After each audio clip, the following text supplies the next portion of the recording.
you're sitting at a kiddush in shul, and all of a sudden, people are talking about politics.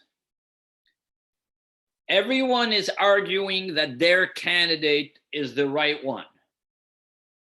And many times the conversation is not about the issue, but sometimes it's about the people having the conversation. When someone is a fan for a certain party, all of a sudden that person to you is perfect.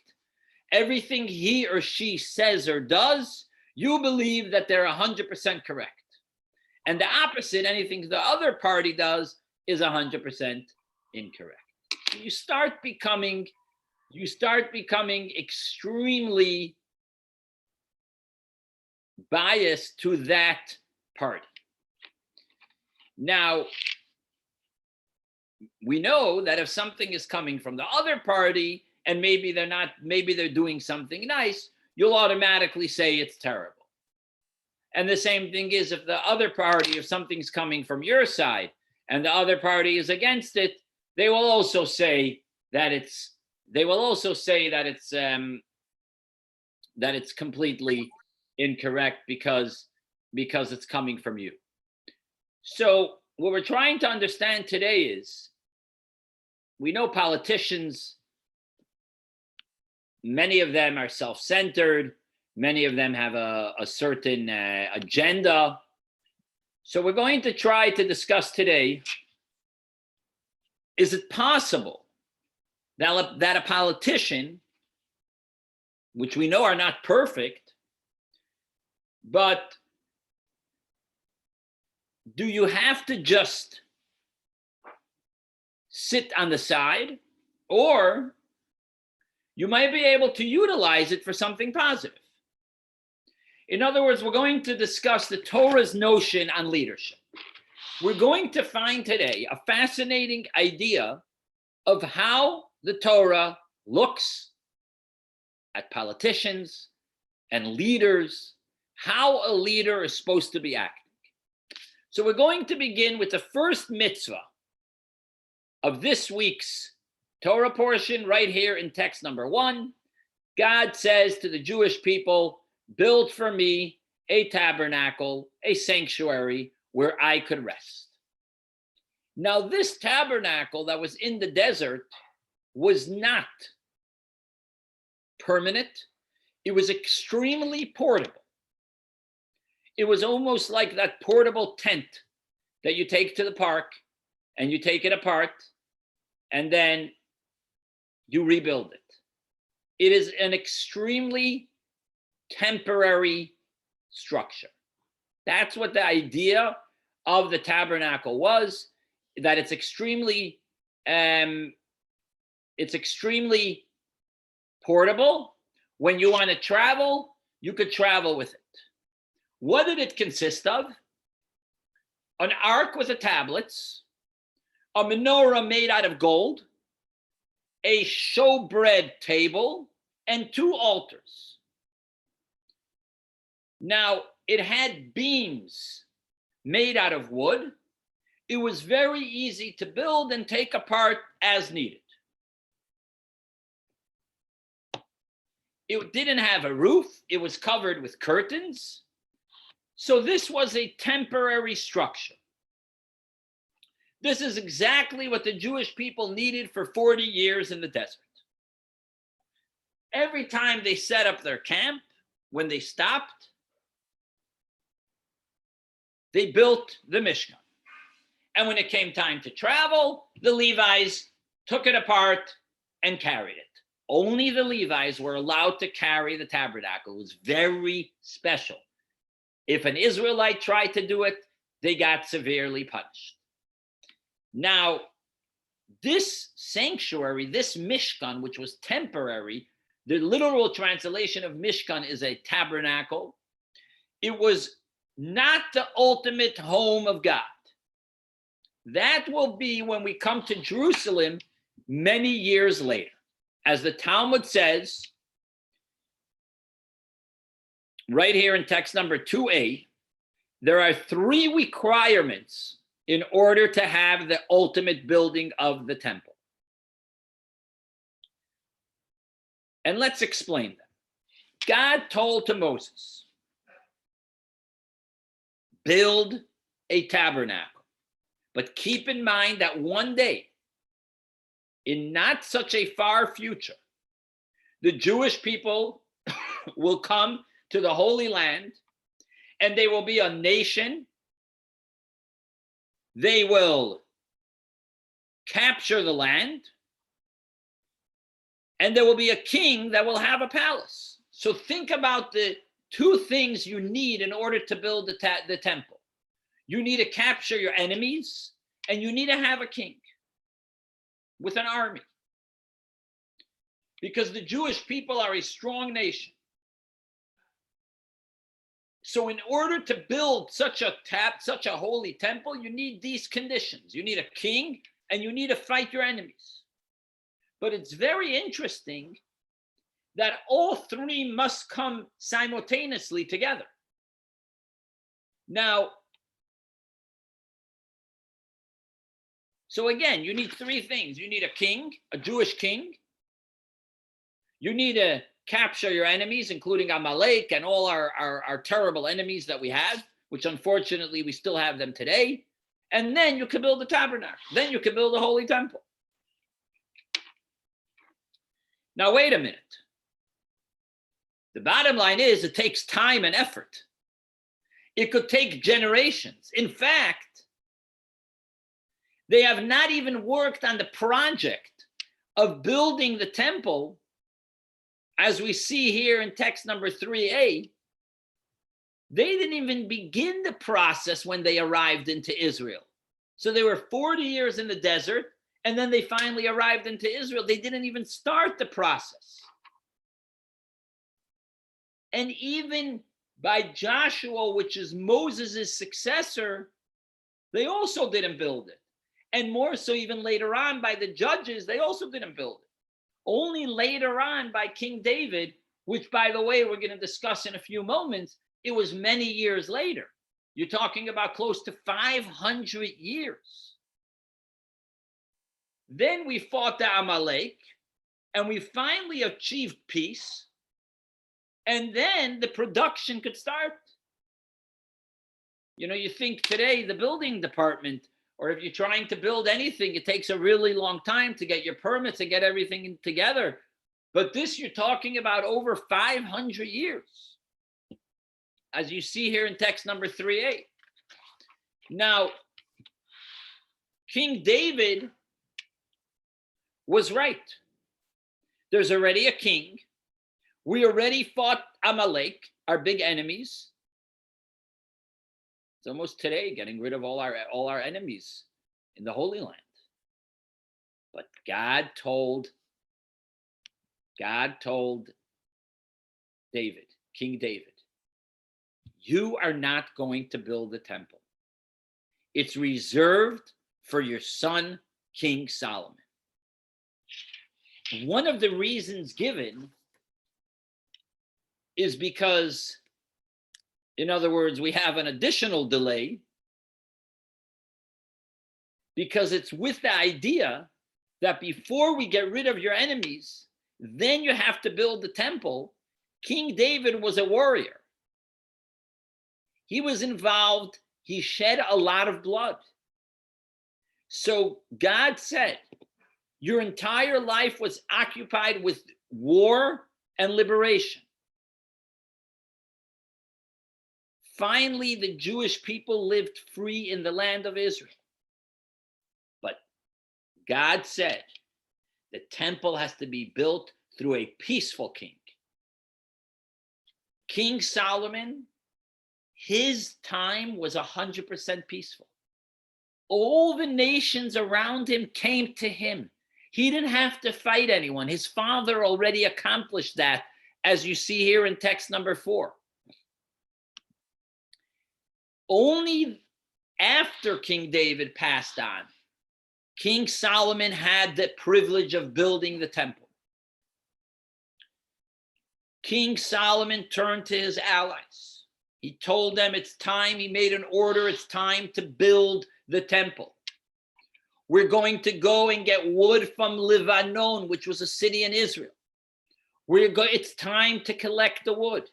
It's time to make the project happen. The king drafted 30,000 workers. Could you imagine?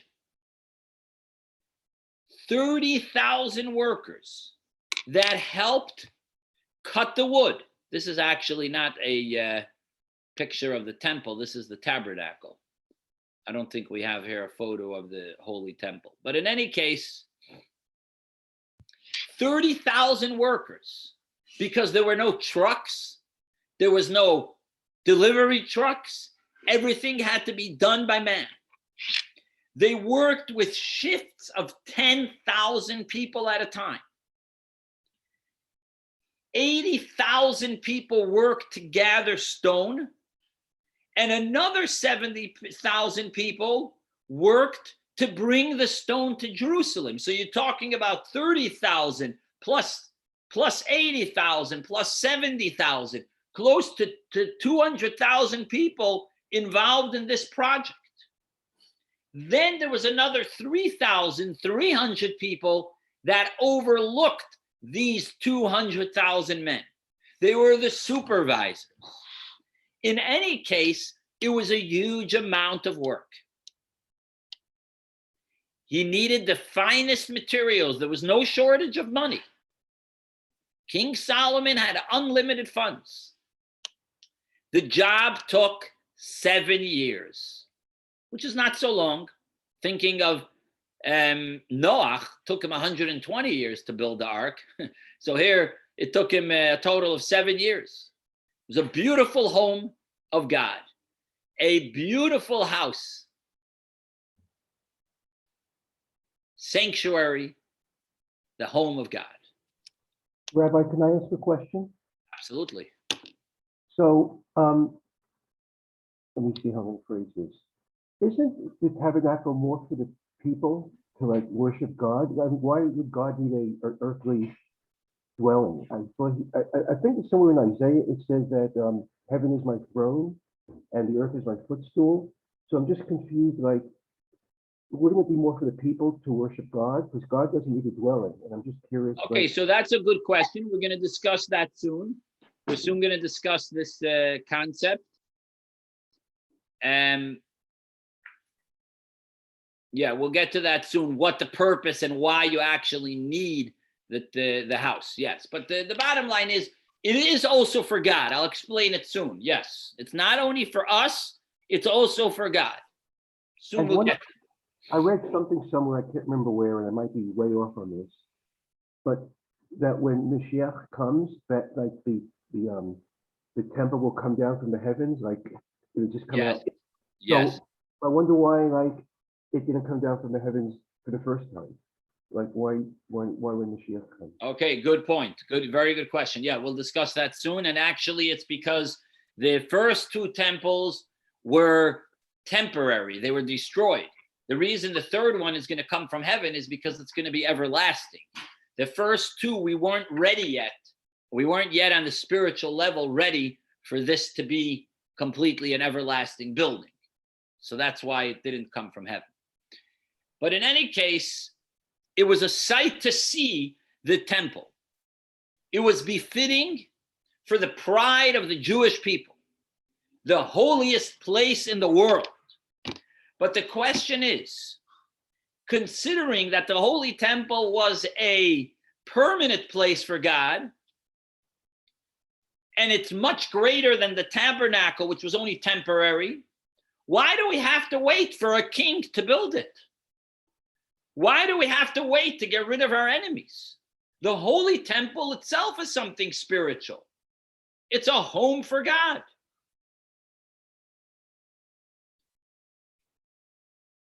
This is a matter.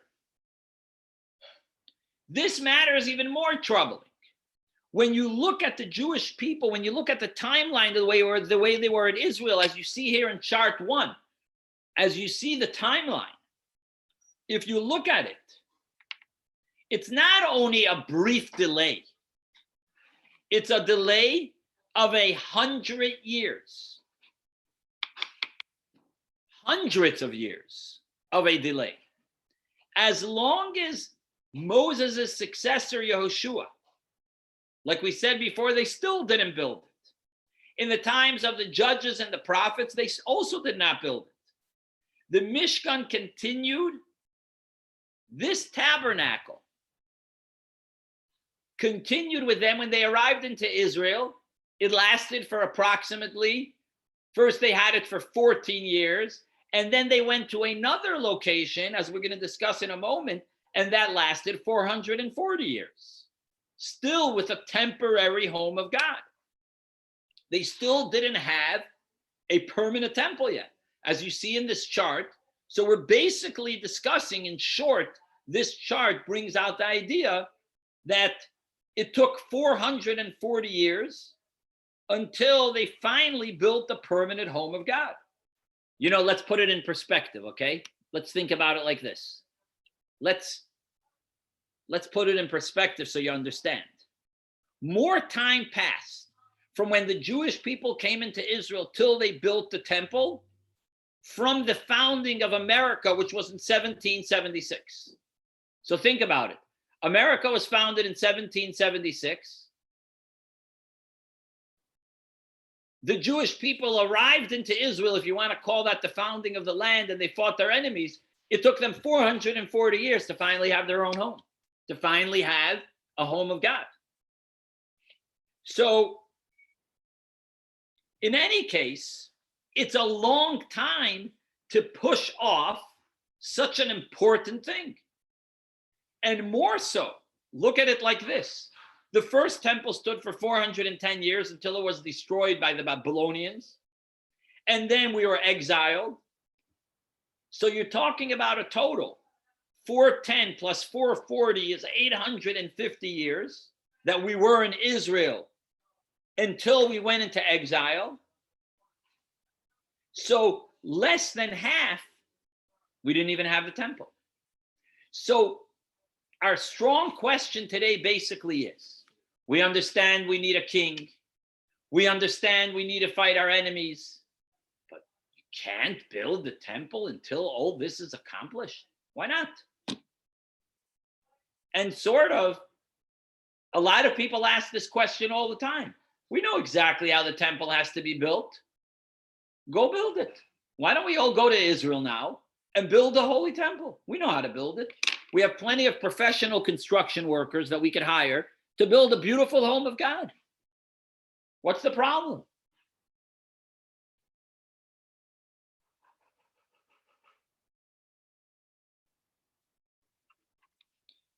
So before we explain this, so we have a really good question here. What took so long, 440 years, to give us our permanent home, a permanent home of God? So before we explain this, let's explain what it means to appoint a king and get rid of our enemies. We must first explain, why in Judaism do we have a king? Think about it. They've already passed hundreds of years without a king. We have the Torah, we have the judges, we have the Sanhedrin. Moshe Rabbeinu himself was really not a king. So why all of a sudden, 440 years later, do we all of a sudden need a king? And the Torah actually says here in text number 5 that it is important to appoint a king. So we all know that a king is very important, as you see in text number 6 from the Chinuch, which is was a rabbi in Spain in the year 1235 through the year 1290. That's how long he lived. He explained the importance of having a king. A king brings stability to the nation.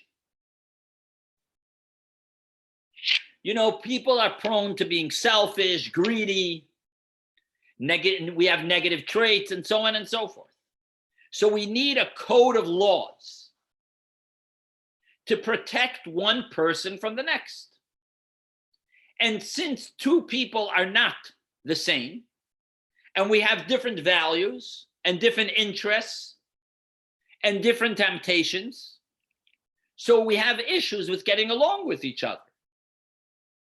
But when you have a leader, you will automatically, whether you like it or not, you will follow that leader.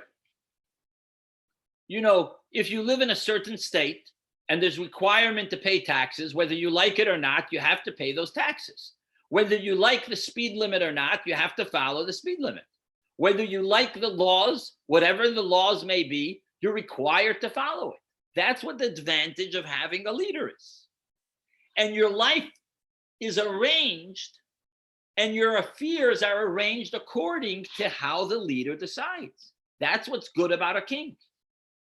Okay, fine. We understand it's very reasonable that you should have to have a king. It's perfectly understood. But here's our next question. The problem is that in generations of kings, there's always going to be issues. Many people threw down the kings, or at least removed their power, because a lot of times kings abuse their power. They use their power for selfish reasons. We know in politics, many people become extremely rich because they utilize it for selfish purposes. The whole idea of government, not looking at power or politics, is really a good thing. It helps the leaders not to abuse their power and protect people's rights to freedom. But the Torah, which is a book of God and the code of every existence, tells us that we need a king when we come into the land. Why? You know, government is one thing, but a king? Well, one of the reasons we don't like kings, because if you look at kings throughout the generations, there was many issues. Sometimes you would talk to the king and they don't want to hear you. So the system of political accountability maybe works better. Not that inherently it's better, but based on our circumstances today, it seems the best option. But imagine there's a ruler that's 100% free from corruption. Let's say there's such a leader. He's 100% free from corruption. And he could really address the needs of the nation. He really cares. What would the nation look like under such rulership? It would look incredible. It would be a united nation under such a great visionary leader, because he's out for their best interest. He has in mind their best interest. And he could say what he wants because they actually respect him. As we see here in text number 7, quoted from the Maimonides. This is the king that the Torah is referring to. This is what the Torah is talking about. A king like David, a king like King Solomon, not kings like the typical sense. They had a spiritual interests like Moses to promote the Torah and its commandments. As the Maimonides explains, to be a Jewish king, it's not about privileges. It's not about taxing people and forcing people. It's a responsibility to lead the nation, to nurture them spiritually and physically, and to unite them with Hashem. And this answers the question that there was a time when the Jewish people wanted to appoint a king. They wanted to appoint The first king, King Shaul, King Saul, in the times of Shmuel the prophet. And if you look in text number 8, the prophet Shmuel said, what?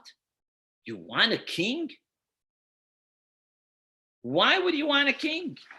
You have God himself. But this request was displeasing by Shmuel the prophet. But why? Don't we see in text number 5 that it's a commandment to have a king? And finally, they were able to fulfill this commandment. So why would God or the prophet Shmuel be against it? But the answer is very simple, as we see here in text number 9. The idea was as follows.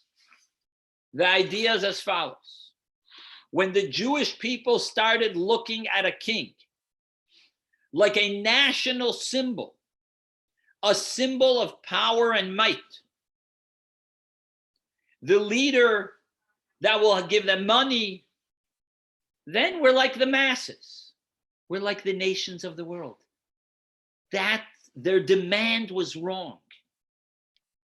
They wanted to feel good that they have someone that they could idolize. They missed the point 100%. Even the Torah says a king has one mission: to promote serving God. This is the singular lens through which the Torah says you should appoint a king. The book of Kings tells us when we need a king, what times we needed a king, how the king should act. In any case, the Torah explains the importantness of the king. A good king, according to the Torah, is not someone that has brilliant military training, but it's someone that's righteous in the eyes of God, like King David. That's what a king is. And this was the issue with the Jewish people at that time. Which brings us to the next part of the answer. We understand that the nation needs a leader, and they need a righteous leader. But why a king? Moses was a spiritual leader, and he definitely inspired the people.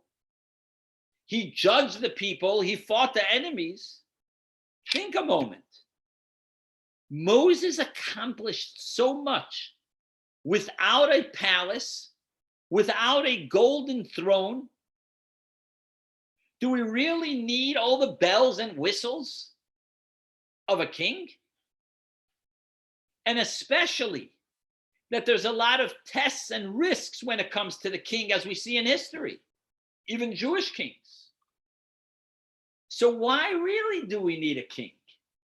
We understand why a king has to be holy, but why bother with the king? What's wrong with spiritual leaders like Moses? Well, the Hasidic philosophy comes in hand and explains us as follows. Till now, we spoke about the leader in the terms of government and practical leadership. And like everything in the Torah and in the world, the concept of a king in reality has a spiritual source. So the power of one person in the physical world comes from the royalty of God. By the way, if you see a king or a queen, you're supposed to make a blessing. Blessed are you, Lord our God, King of the universe, that gave his honor to a human being. This is the deeper meaning of a king. More than an elected leader, more than a judge, more than the leader of the Sanhedrin, and even greater than Moses himself. He has to bring the awe upon the people. The king has the honor of God on a lower level, obviously. So when a king that's flesh and blood is righteous, then he could bring awe upon the nation. And as the Tzemach Tzedek explains here in text number 10, quoted by the Rebbe, that the king has a part of Hashem inside them, and that's their power. And that's what's so important about the king. Now, we're in a position to understand the answer to our question at the beginning of the class. Why do we need peace? And why do we need a king in order to build the temple? Let's understand the function of all these three commandments: king, fighting our enemies, and building the temple. Each one of them is for the Jewish nation. The nation's internal government affairs, the ability, this is the first important thing, the abilities that their leaders should make laws and allow the people to live a healthy life, a productive life, without each one swallowing up the next person, as it says in the Mishnah. That's first of all. You need a king to make rules, as we discussed before. Another thing that's important, foreign policies that they should have, they should be important in the international stage. And when it's necessary, they should be able to defend themselves. That's the idea of fighting a battle. So those are the two important things. We should be able to have rules for ourselves, and we should be able to defend ourselves when necessary, similar to the Jewish state, to the Israelis having their own battle. And number three, finally, the third thing, which the nation needs, which is a religious heritage. This is the job of the government, that they should see that Russia stays Russian, China stays Chinese, and so on and so forth. For the Jewish people, what does it mean? We have an heritage, which is the Torah, and the culture, our culture, which is Judaism, similar to the building of the temple. And that's the mitzvah of building the temple. So before we explain that the mitzvah has to be in a proper order, before you build the temple, you need to have a king and you need to fight your enemies. But the Rebbe explains that all three of these are intertwined with each other. And we're going to explain how this works. The Jewish nation, we cannot separate our political interests. We cannot separate our political interests from the interests of our heritage. If the nation becomes very powerful, and we have a powerful army, and we become very wealthy, but you don't build the temple, meaning you don't get involved in spirituality, what's all the wealth worth? You're all rich and you're all powerful, but you have nothing spiritual. You don't have the temple. And if you build the temple and you don't worry about the people, that the people should have money to buy bread, and you don't worry about taking care of your enemies, then it's not a complete spiritual service. Meaning, you can't have money and not have holiness. You can't have power and not have holiness.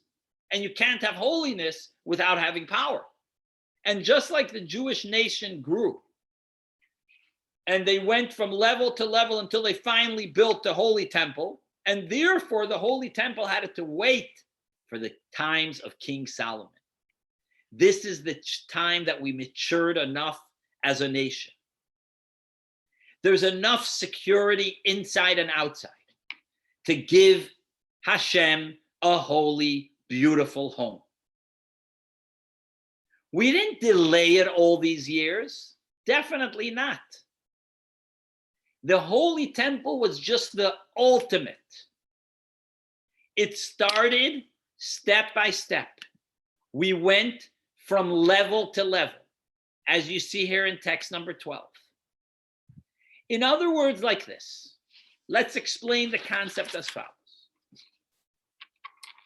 First, we had the Mishkan, and we also had all three commandments, as you see here in the photo.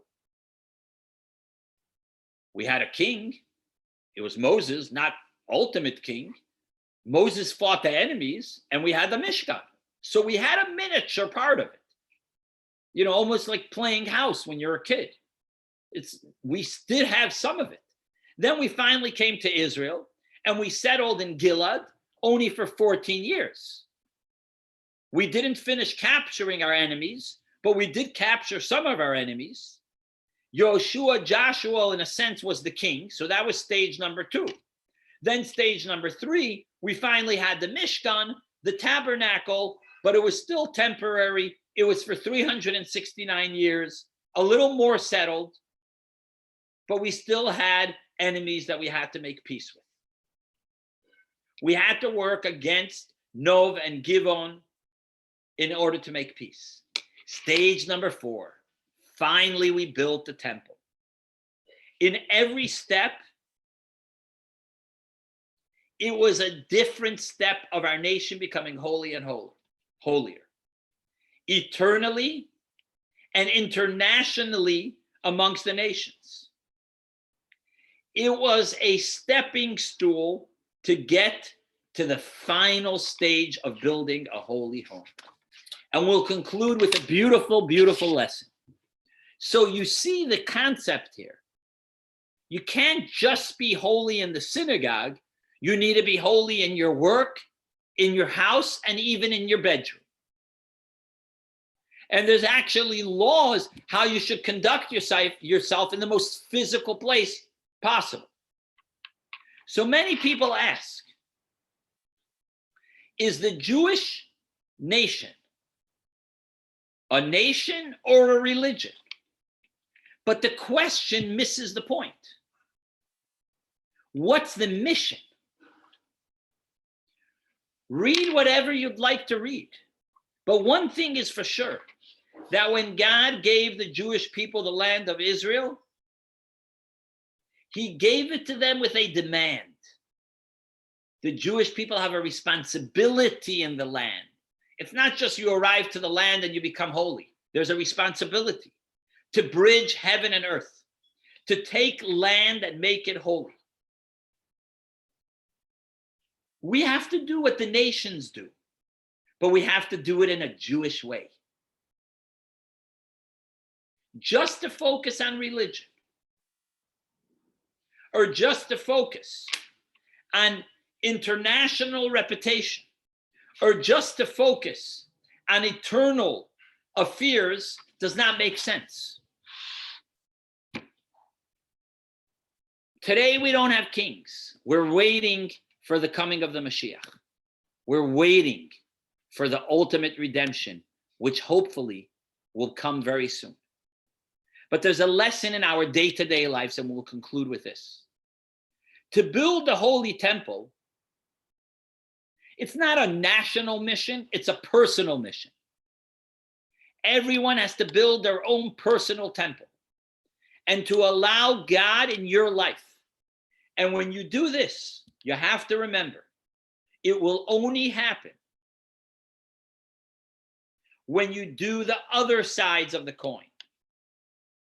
You have to also incorporate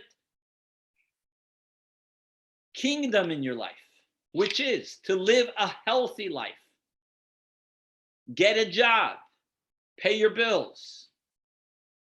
This is your internal affairs. And you have to also worry about foreign affairs. You have to engage the world around you.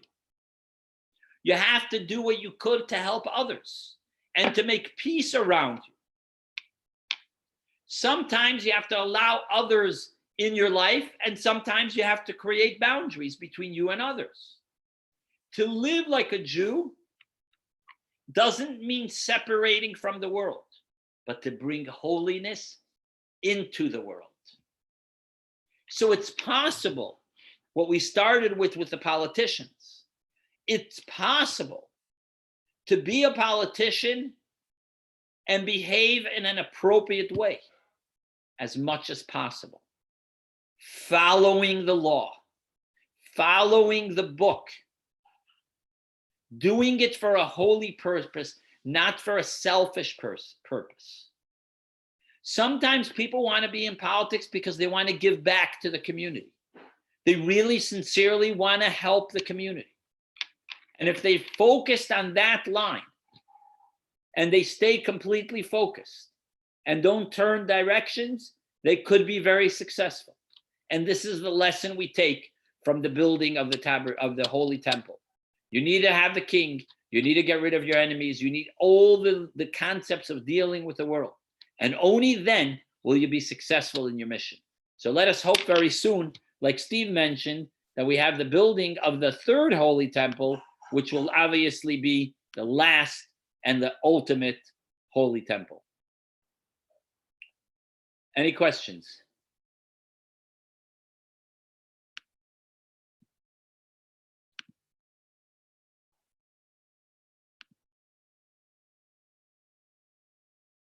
If you want to ask a question, you have to unmute yourself. Okay. What are we waiting for, Rabbi?